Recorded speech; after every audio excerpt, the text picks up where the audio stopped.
The big loser of the night was Bernie Sanders. I know, this is controversial. A lot of folks think that Bernie Sanders was not the big loser, and the big loser was Joe Biden. We'll get to Biden, don't worry.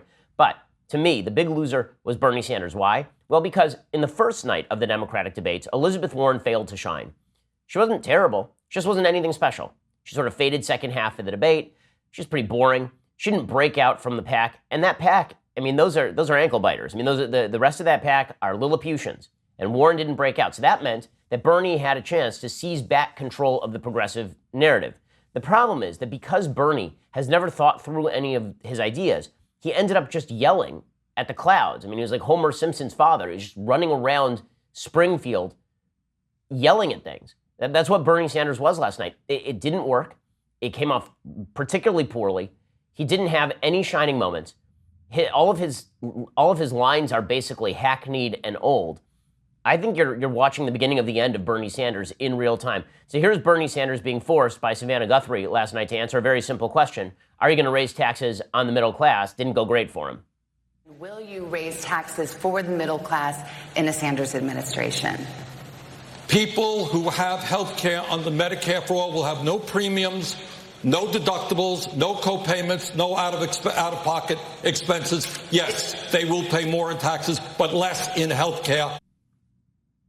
So that is not a great answer. That is an answer that is going to hurt him, right? Don't worry, you're going to pay less in taxes. You're going to pay less in health care, but you're going to pay way more in taxes. That's not an answer that is going to help Bernie Sanders.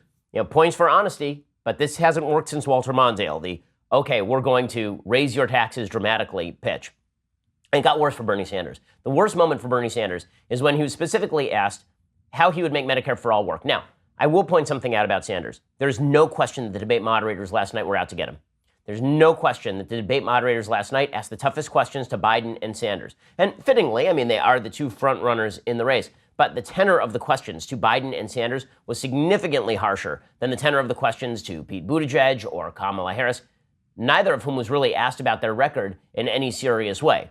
Biden and Sanders, however, were. And Sanders had no good answers, which is amazing because he's been running on the same platform since 1932 when he was still rallying with the socialists at City University of New York. The worst moment of the night for Bernie Sanders, who's been fading, was his answer on Medicare. So he was specifically asked about, you have this Medicare for All plan, and it's been tried at a few state levels. It's been tried in Vermont. They talked about it in California and then decided it was impractical. So how is it that all of these leftist states have tried Medicare for All and it's been a giant fail, but your Medicare for All will work? How are you going to make that happen? He's got nothing. How do you implement it on a national level, given the fact that it's not succeeded and other states have tried? I will tell you how we'll do it. We'll do it the way real change has always taken place, whether it was the labor movement, the civil rights movement, or the women's movement. We will have Medicare for All when tens of millions of people are prepared to stand up and tell the insurance companies and the drug companies that their day is gone, that health care is a human right, not something to make huge profits off of. So how are you going to make that happen? He says, well, I'm going to say that it's going to happen. And they're like, well, but how? He's like, so here's how. You want to know how I'll make it happen? By saying so. And like, but how is it going to happen? He's like, well, I'm going to yell, and everybody else is going to yell. And if we all yell together, our yelling will be so loud that the walls of Jericho will fall. And everybody's like, what? He's like, no, the yelling is the key. What don't you understand about what I'm saying to you? Yelling is the key. Dude, no. Bernie Sanders didn't win any points last night, like as in no points last night. So that's a problem for Bernie because he's been losing momentum to Elizabeth Warren. She was lackluster in night one, and then he was even worse in night two. So this is a big, bad night for Bernie Sanders. Does that mean he starts to crumble immediately? No, but he's going to continue that slow decline into obsolescence that, frankly, he has so richly deserved for years.